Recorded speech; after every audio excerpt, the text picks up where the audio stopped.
Carrie, thank you. I like that braid, too. All right, let's take a look at Stephen A's top 5 teams in the NFL from last week. The Bears came in at number 5. His Cowboys are at number 4. The Saints cracked the top 3, and the AFC powerhouse Chiefs and Pats were 1 and 2, respectively. So what changes are coming this week? It's time for Stephen's A-list.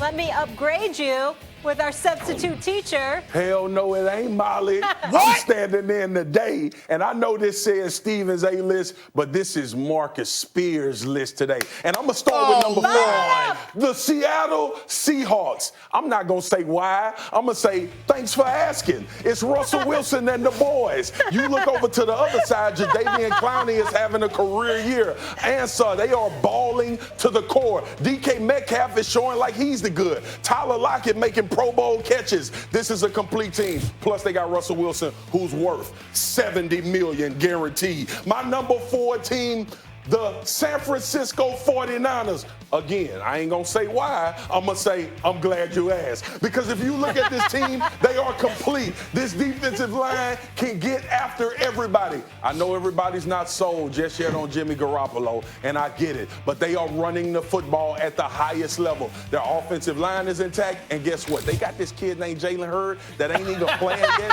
that's going to make this team better. The number 3 team, the Kansas City Chiefs. And look, this was hard for me to do because this was the team that I picked to go to the Super Bowl out of the AFC. But after seeing them get physically torn up by the Indianapolis Colts, I had to move them down. Now look, Patrick Mahomes is still there. He's still doing his things. And you know what, Stephen A? I ain't going to say why. I'm going to say I'm glad you asked. You know how this go. And go to my number 2 team. Yeah, it's the New Orleans Saints. And guess what they doing right now? They are winning without Drew Brees, a Hall of Famer. Teddy Bridgewater in there holding it down. Michael Thomas may be the best receiver in the game. Alvin Kamara, the defense is playing opportunistic football. This number 2 team, and they are real. Now, I could have put Green Bay there. Green Bay showing up, but I'm going with the New Orleans Saints and Drew Brees. And my number 1 team, y'all know damn well who it is. And I'm glad you asked. It's the New England Patriots. Until they aren't the house, I ain't betting against it. They still got Tom Brady. They still rolling as the number 1 defense in the league.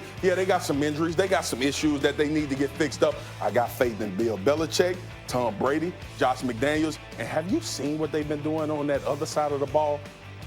Stephen's A-list, please. Oh. Marcus Spears, shut it down. Thanks for asking. That was good. First of all, that I can't say why because he's the greatest at saying why. Stephen A, he did a good job filling in for you. First of all, a couple of things. That slight by Molly Karam Rose, where she said we upgraded with the A-list. Oh, rabbit ears. I got face to face. I get back in town. That's number 1. That's Stephen number A, 1. That was just number the 2. Beyonce song. Let me upgrade you. Hold on. Fun. Let me deal with the big boy here. First of all, a couple of things. I got no problems with number 1 and number 2 on the list. And I certainly applaud you for being smart enough and not a homer for putting the Cowboys in your top 5 because we know they don't belong there, right?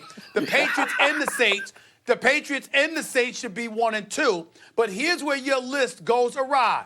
You got the Chiefs at number 3, but you yourself admitted you could have easily put the Packers at number 2. So if you could have put them at number 2, how the hell they ain't even in the top 5? That don't make any sense. That disqualifies you from having a damn list, all right? Okay. Now, so you got the Patriots, you got the Saints, you could go with the Packers, you could go with the Chiefs, you could go with the 49ers. So you take Seattle, you move them out of the mix. You put San Francisco up in there. Green Bay's got to be high because they opened the season beating Minnesota and Chicago, plus they just knocked off Dallas. That's a potent schedule. And if you want to swap San Francisco and put them out of the top 5, I'd forgive you, but only if you made this point. The level of competition that they've had matters. They've dominated the AFC North, Pittsburgh, Cleveland, Cincinnati, combined 3-12 record, which ain't saying much about Richard Sherman's San Francisco 49ers. I'm just messing with you, Richard Sherman. You know I got love for you, bro. But the bottom line is, this question's about that list. You will not be doing the A-list again. Period. By the way, you know who's going to have a chance to be on this list pretty soon is the Texans or the Colts. Those are two teams. No doubt. Texans have a couple big listen, games coming up. This your list, man. I was sweating. I was just trying to hold it down for you, OG. Yeah. You know Just how show we respect. You know, after Just the show show, we respect. resort back to you being the OG, and I'm like, I was just honored to stand up there. You know what I'm saying? I appreciate it. All right. Okay. There we go. You're forgiven. You're forgiven. But Max, if you ever go up there, you reincorporate why. That's what you got to do. I would be honest. Why? All right. You Let me understand? ask you guys I'll this. practice Say it it in with the me, mirror. Max. Why? The Colts All may be on the list in a couple of weeks. We got like a Right. minute left. Week 5 in the NFL. Take it or leave it. Tom Brady has his Pats unbeaten. Is he an MVP candidate? Starting with you. Leave it. And it's because of the other players and how well they're playing. Look, Christian McCaffrey right now is the best player in the NFL. If anybody's paying attention, obviously Pat Mahomes. Have you seen what Deshaun Watson did last week as well? It's not because Tom Brady is not still a really good quarterback. It's just guys playing better than him right now. I think the guy on the Patriots no one's talking about is Gilmore. Why isn't he in the MVP conversation? He's the best corner in football. It's hard to pass on that team. I think he deserves consideration. Stephen A.? Yeah, but I still believe Tom Brady in because think about no Gronkowski. Edelman's played but hasn't been healthy. Antonio Brown is gone. Josh Gordon iffy. Running game iffy, but yet he still holds down the fort. That defense is doing a lot. Yeah, still way too early. Why are you looking He at ain't the me leading crazy? candidate.